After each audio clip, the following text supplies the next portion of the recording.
మన మర్రి golden diamonds లో మీరు కొనే ఆభరణాలపై నో జీఎస్టీ, కేవలం 1% నుండి 11% వరకు మాత్రమే గల విఏ, ఆపై జీరో మేకింగ్ ఛార్జెస్, ఇంకా నో జీఎస్టీ. మర్రి గోల్డెన్ డైమండ్స్. మొక్కజొన్న రైతుకు కొనుగోలు కష్టాలు తప్పడం లేదు. ఆరుగాలం చెమటొడ్చి పండించిన పంటను అమ్ముకునేందుకు రోజుల తరబడి కొనుగోలు కేంద్రాల వద్ద పడిగాపులు కాస్తున్నారు. మండు టెండల్లో కొనుగోళ్లు సాగక లారీలు రాక తీవ్ర ఇబ్బందులు ఎదుర్కొంటున్నారు. అకాల వర్షాలు కురిస్తే తమ పరిస్థితి ఏంటని ఆందోళన వ్యక్తం చేస్తున్నారు. మహబూబాబాద్ జిల్లాలో మొక్కజొన్న రైతుల పరిస్థితి దేవుడు వరమిచ్చినా పూజారి కరుణించట్లేదన్నట్లు తయారైంది. ఒకప్పుడు వాణిజ్య పంటలనైన పత్తి, మిర్చి పంటలకు ప్రసిద్ధి చెందిన ఈ ప్రాంతంలో రైతులు ఈ ఏడాది మొక్కజొన్న సాగుకు మొగ్గు చూపారు. చీడపీడలు లేకపోవడంతో ఎకరాకు దాదాపు 40 క్వింటాళ్లకు పైగా దిగుబడి వచ్చిందని చెబుతున్నారు. అయితే వాటిని అమ్ముకోవడానికి నానా ఇబ్బందులు పడుతున్నామని చెబుతున్నారు. ప్రైవేటు వ్యాపారులు 1800 చెల్లిస్తూ రైతులను దగా చేస్తున్నారని, మార్క్ఫెడ్లో అయితే 2400 మద్దతు ధర వస్తుండటంతో అక్కడికి తీసుకుపోతే నెలల తరబడి వేచి ఉండాల్సి వస్తుందని వాపోతున్నారు. తేమ శాతం ఎక్కువగా ఉందని, గన్ని బ్యాగులు రాలేదని, హమాలీలు, లారీల కొరతతో కొనుగోలు సక్రమంగా సాగడం లేదని అన్నదాతలు ఆవేదన వ్యక్తం చేస్తున్నారు. మొక్కజొన్న దగ్గర నెల అవుతుందండి. మార్కెట్ ఇనుగుర్తిలో పోసాము. అయితే ఒక లారీలో చాలా ఇబ్బంది వల్ల లారీ అక్కడ దిగుమతి చేసుకోలేకపోయారు.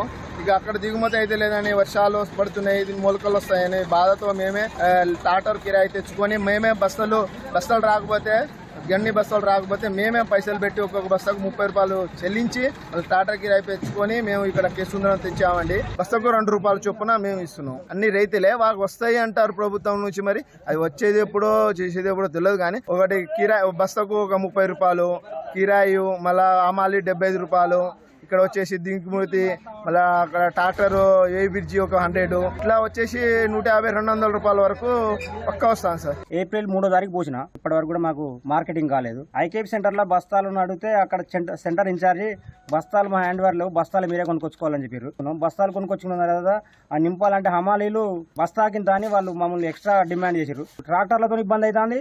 గవర్నమెంట్ మధ్య దళాలను కట్టడి చేసి నేరుగా లబ్ధి రైతుకే చెందే విధంగా చేయాలి. ప్రైవేటు వాళ్ళకు మన మొక్కజొన్న అమ్మితే 100కి రూపాయి కటింగ్ తోని పేమెంట్ ఎమ్మటే ఇస్తారు. ఈ గవర్నమెంట్ పెడితే 90 రోజులు అంటారు. 90 రోజుల పడే తెలియదు, 3 నెలల 5 నెలల పడే తెలియదు, అవి ఎప్పుడు పడేది కూడా మాకు తెలియదు.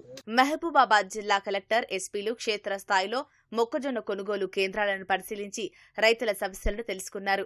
ప్రతి కొనుగోలు కేంద్రానికి ప్రత్యేక అధికారిని నియమించి రైతులకు ఎలాంటి ఇబ్బందులు రాకుండా చూస్తామని చెప్పారు. రైతులే గన్ని సంచులు కొనుగోలు చేసి మక్కలను నింపుకొని మార్కెట్ కేంద్రాల వద్దకు తీసుకురావాలని సూచించారు. ఈ క్రమంలో మహబూబాబాద్, కేసముద్రం మార్కెట్ కేంద్రాల్లోకి రైతులు భారీగా మక్కలు తీసుకొచ్చారు. దీంతో కిలోమీటర్ల మేర మక్కల లోడుతో ఉన్న వాహనాలు నిలిచిపోయాయి. తమ వివరాలను ఆన్లైన్ చేసేందుకు సైతం రైతులు కౌంటర్ వద్ద పడిగాపులు కాస్తున్నారు. గోదాముల వద్ద అన్లోడ్ చేయాలంటే 2 రోజులు పడుతుందని వాపోతున్నారు. రైతు పెద్ద బిచ్చగాడు అవుతున్నాడు. నేను రైతుకు మేలు చేస్తున్నా అని 2400 నేను ఐపీఐ సెంటర్లో వేస్తే మాకు గవర్నమెంట్ 2400 వస్తున్నాయి అనేది చాలా అబాధం అండి. మాకు మనిషికి ఒక పూటకు 10,000 రూపాయలు ఇప్పుడు అదనంగా అయింది. ఇప్పుడు దాకా ఒక రూపాయి కూలోళ్ళకి ఇవ్వాలంటే ఇవ్వలేకపోతున్నాం, మిషన్ వాళ్ళకి ఇవ్వలేకపోతున్నాం, ఈ బస్తాలు నింపేటోళ్ళకి ఇవ్వలేకపోతాం. బస్తాలు మేము కొనుక్కోవాలంటే ఒక బస్తా బ్యాగ్ వచ్చేసి 27 రూపాయలు పడుతుంది. 100 బస్తాలు అయితే ఈ 3,000 రూపాయలు అదనంగా మేము తెచ్చి ఏ పిల్లలను ఎక్కడ సాధాలి, వీళ్ళ దగ్గర నుంచి మేము ఎట్లా తీసుకురావాలి. ఇప్పుడు కూడా మా 2 నెలలు అయింది మా వాళ్ళు అమ్ముకొచ్చి, ఇప్పుడు దాకా వాళ్ళకి డబ్బులు కూడా రాలేదు. ఇలా నేను వచ్చేసి 3 రోజులు అయింది ఇక్కడ.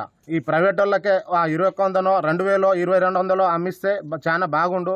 ఈ నేను కొంటున్నా అని అంతా ఈ బ్యారేజీ నింపి మొత్తం ఫెయిల్ చేసిండు. మా ప్రజలకు నట్టి నిజంగా మాకు ముంచేసిండండి. మేము 3 రోజులు 4 రోజుల నుంచి ఇక్కడ ఉంటున్నాం. మాకు ఏం లేదు, కాకపోతే మాకు బస్తాల పైసలు, మా కిరాయి పైసలు కలిపియాలని గవర్నమెంట్ కు కోరుతున్నామండి. మార్క్ఫెడ్లోనూ మక్కలు అమ్ముకోవడానికి క్వింటాకు దాదాపు 200 నుంచి 300 రూపాయలు ఖర్చవుతోందని అన్నదాత ఆవేదన వ్యక్తం చేస్తున్నారు. గన్ని సంచులు, హమాలీ, వే బ్రిడ్జి, రవాణా కిరాయి సైతం ఇవ్వాలని ప్రభుత్వానికి విజ్ఞప్తి చేశారు.